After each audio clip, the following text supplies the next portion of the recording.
It is a joy to be here and an honor for me to participate in this opening of this مؤتمر عن الإسلام والأخوة الإنسانية. And I came purposely to bring for you all a message from Pope Francis that I read now as he wrote it, and it is in French, but you will find simultaneous translation of it. Message du pape François aux participants au 4e Congrès international de la plateforme universitaire de recherche sur l'islam. Chers frères et sœurs, je vous adresse mes cordiales salutations à vous qui participez à Abu Dhabi à ce congrès international de pluriel, la plateforme universitaire de recherche sur l'islam, à l'occasion des 5 ans du document sur la fraternité humaine pour la paix mondiale et la coexistence commune, que j'ai co-signé avec mon ami et frère, le grand imam de Al-Azhar, Ahmad Al-Tayyib.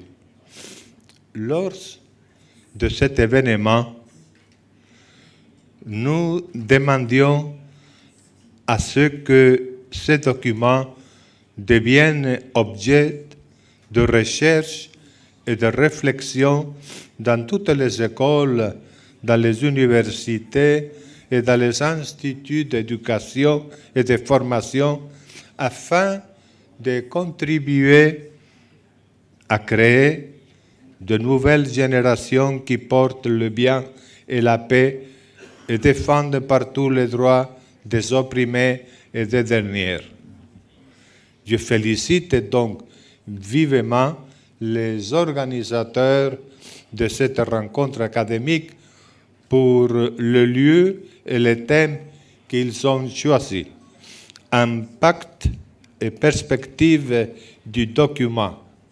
À l'heure où la fraternité et le vivre ensemble sont remis en question par les injustices et les guerres qui, je le rappelle, sont toujours des défaites de l'humanité.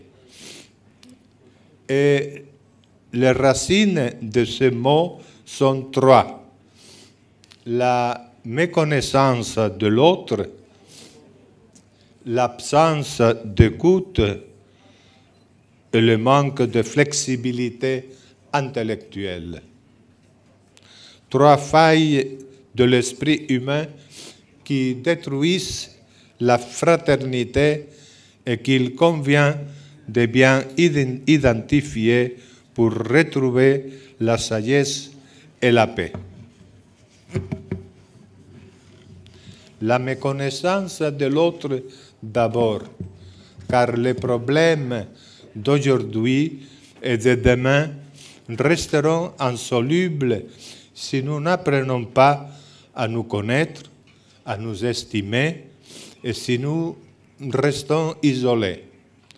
Connaître l'autre, construire une confiance mutuelle, changer l'image négative que nous pouvons avoir sur cet autre, entre guillemets, qui est mon frère en humanité, dans les publications, les discours et l'enseignement, et les moyens d'initier des processus de paix acceptables par tous. La paix sans une éducation basée sur le respect et la connaissance de l'autre n'a en effet ni valeur ni avenir.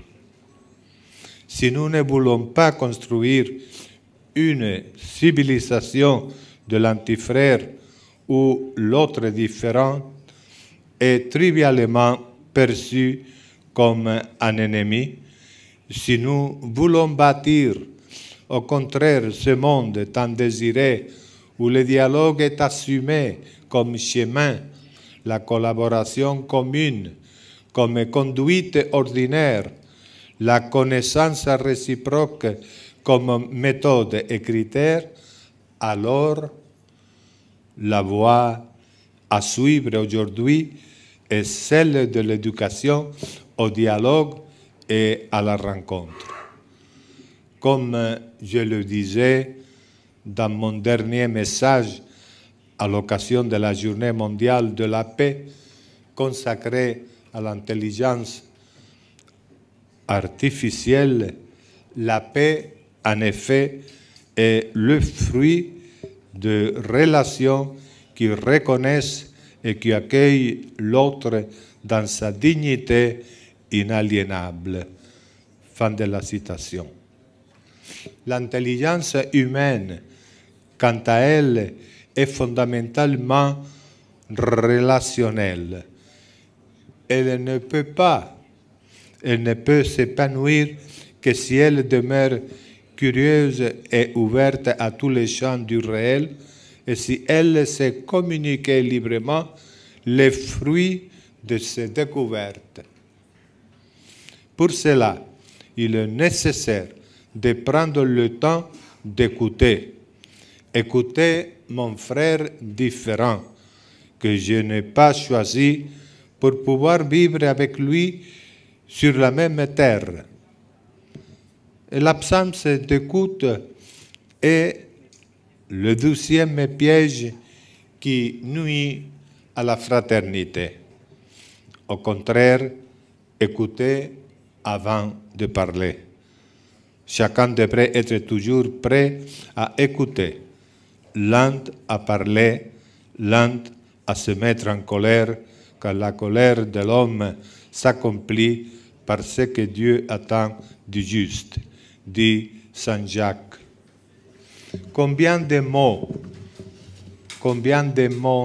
seraient évités s'il y avait davantage d'écoute, de silence et de vraies paroles tout à la fois dans les familles, les communautés politiques ou religieuses, au sein même des universités et entre le peuple et les cultures.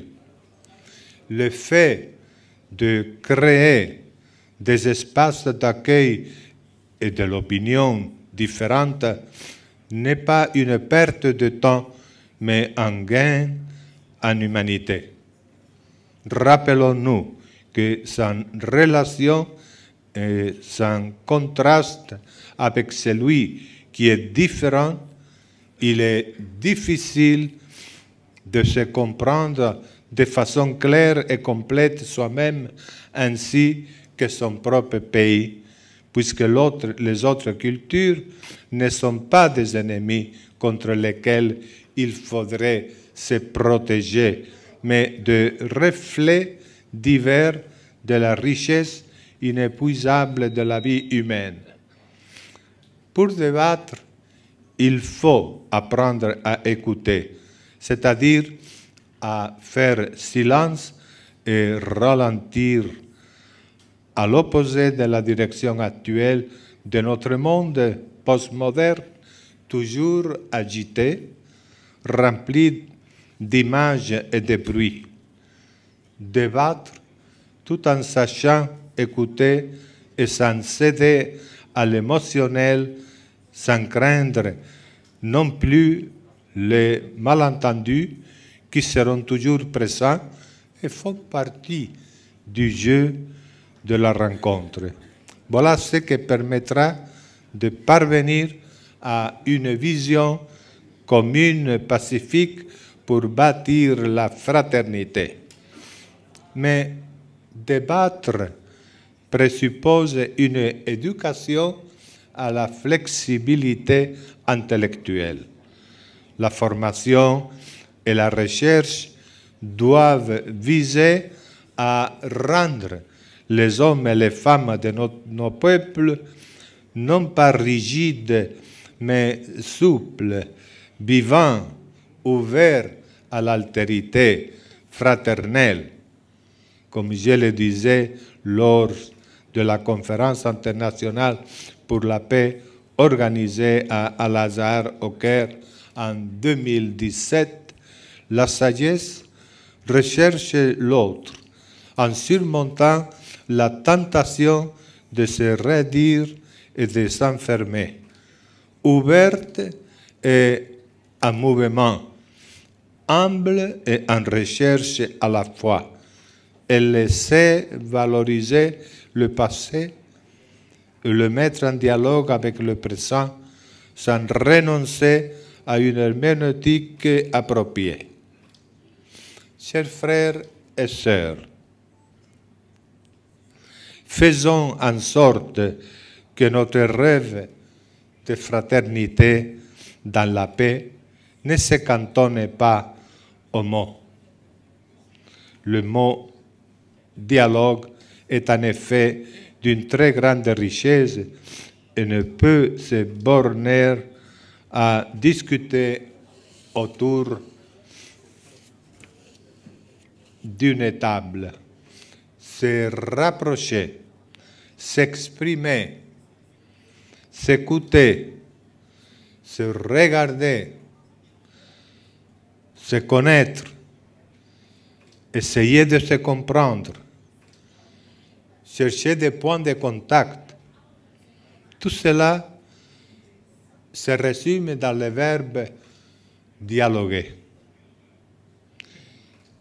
Donc, ne craignez pas de sortir de vos disciplines, restez curieux, cultivez la souplesse, écoutez le monde, n'ayez pas peur de ce monde, écoutez votre frère que vous n'avez pas choisi, mais que Dieu a mis à côté de vous pour vous apprendre à aimer.